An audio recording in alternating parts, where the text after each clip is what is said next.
InsyaAllah. Assalamualaikum warahmatullahi wabarakatuh. Dan anda lihat sendiri sekeliling tu, kita ada tiang-tiang yang tegak berdiri. Di sana pun adalah satu usaha untuk membangunkan pusat ilmu di sini, madrasah yang akan dibangunkan nanti.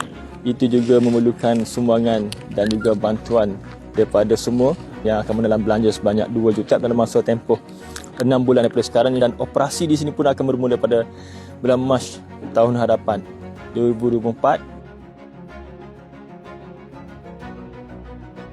Saya nak share rumah contoh pada siapa yang ingin berhajat, mengimpikan untuk jadi penduduk di Perkampungan Hijrah, silakan. Dia bukan hanya untuk warga emas, untuk warga muda lagilah kita alu-alukan.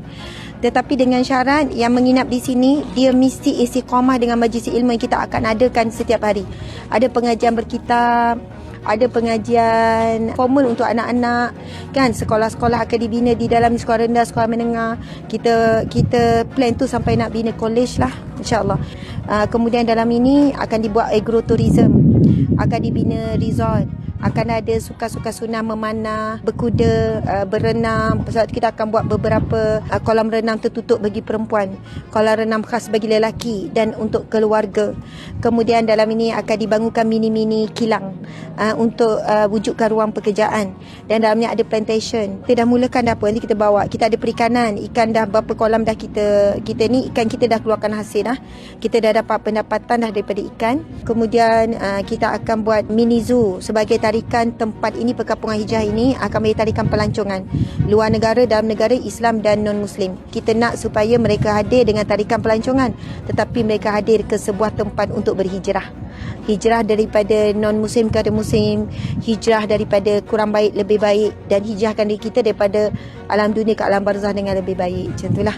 Okey, so pasal apa saja persoalan tentang Perkampungan Al-Hijrah, anda boleh rujuk kepada laman rasmi kita. Bismillahirrahmanirrahim. Masya Allah.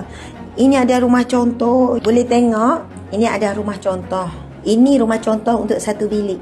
Kita akan buat rumah 2 bilik. Kita akan buat rumah 3 bilik jika ada yang untuk 3 bilik. Sebab tu saya katakan bukan hanya untuk warga emas. Mungkin ada keluarga yang ingin menginap di sini, tapi dengan syarat dia boleh komit dengan majlis ilmu yang kita buat. Sebab kita nak masjid yang kita bina, surau ataupun pusat ilmu itu imarah. Jadi kita tak nak, dia nak surrounding yang ilmiah, yang islami, so dia nak duduk di sini, no. Kita boleh tengok yang paling utama, mereka yang menginap di sini adalah mereka yang boleh memberikan komitmen lah kepada program-program yang disediakan. Kita boleh tengok ini rumah contoh kita. Ini bilik. Ini kita buat contoh kalau siapa yang nak beli rumah di sini dengan siap ID, dia wakaf, sistem wakaf. Beli dan wakafkan kepada Yayasan Al-Hijrah. Ini tandas apa semua. Inilah design yang kita cadangkan. Inilah contohnya kita siapkan kitchen cabinet apa semua. Ini adalah kawasan pertanian yang kita dah mula membajak. Kita dah mula ni lebih kurang 1 ekar. Ini adalah test lah. Ini adalah pilot project untuk pertanian. Kita akan buat sistem fertigasi. Ini dalam proses lagi semua ni. Kalau berjaya untuk pilot project di sini, kita terus buat timun lah. Timun fertigasi, timun batang. Berjaya, kita akan buat untuk 4 ekar lagi di tanah yang lain. Tuan-puan sekalian, itu yang saya sebutkan. Kita memang ada plan untuk sustain ekonomi supaya kita tidak bergantung pada semua ramai bagi kos operasi Perkampungan Hijrah. Namun peringkat awal untuk membangunkan bangunan-bangunan yang besar. Contoh International Islamic School, masjid, musalla, mini-mini kilang, rumah-rumah asnaf, rumah anak yatim, rumah fakir miskin, rumah ibu tunggal petunggal, rumah pekerja, gelandangan, semua itu adalah memerlukan kos yang sangat tinggi, juta-juta. Itu yang peringkat awal kita perlukan sokongan, sumbangan daripada tuan-puan sekalian.